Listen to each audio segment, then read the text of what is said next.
Silchar Kline राष्ट्रीय राजमार्ग में कई क्षेत्र में बेहाल सड़क के चलते अक्सर दुर्घटना की वारदात हो रही है। कहीं सड़क हादसा हो रहा है तो कहीं छात्र छात्रा भी हादसे के शिकार हो रहे हैं। बेहाल सड़क में लोग यातायात नहीं कर पा रहे हैं तो कहीं धूल भरी वातावरण के चलते एक वाहन जाते ही पूरा इलाका गंदगीपूर्ण माहौल में भर जाता है।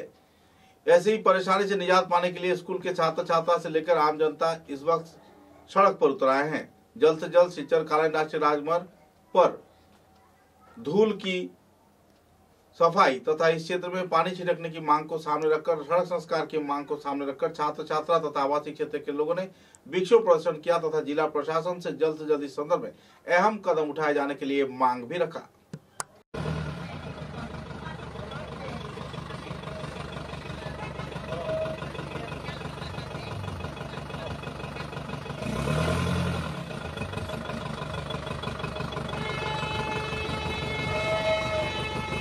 मुर्दाबाद मुर्दाबाद मुर्दाबाद हिमंता विश्व शर्मा हाय हाय हाय हाय हाय हिमंता विश्व शर्मा हाय हाय हाय हाय एक সপ্তাহের ভিতরে শিলচর কালাইন রোডের কাজে হাত দিতে হবে আমাদের প্রতিবাদ চলছে চলবে চলবে চলবে।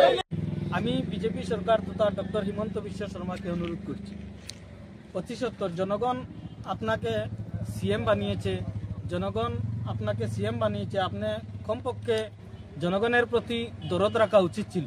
দীর্ঘ 8-10 বছর থেকে যে সময় ফ্লাড হয়েছিল সেই সময় আপনার মন্ত্রিসভার মন্ত্রীরা এসে কথা দিয়ে আবার কথা রাখেন, আর এমনভাবে ললিপপ দেখায় যে 15 দিনের মধ্যে কাজ হয়ে যাবে, কিন্তু কোনো ধরনের কাজ হয়নি।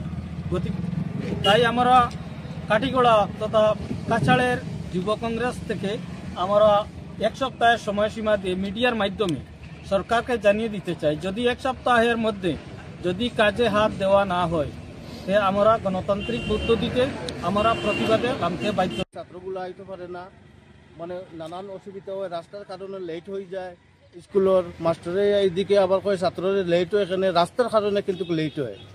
হ্যাঁ, এরপরে আমরা এইদিকে মহিলাগুলা ডেলিভারি রাস্তা রয়ে যায় রাস্তার কারণে, মানে এটা নিয়ে মানে সাব সেন্টারও পৌঁছাইতে পারে না, বুঝছো না। আমি মানে আমরা হিমন্ত বিশ্ব শর্মা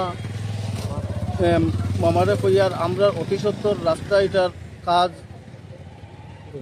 দৌড়ার লাগে। শিলচর কালাইন যে রাস্তা, এই রাস্তার বেহাল অবস্থা দীর্ঘ 5-6 বছর এরকম হয়ে যাবে।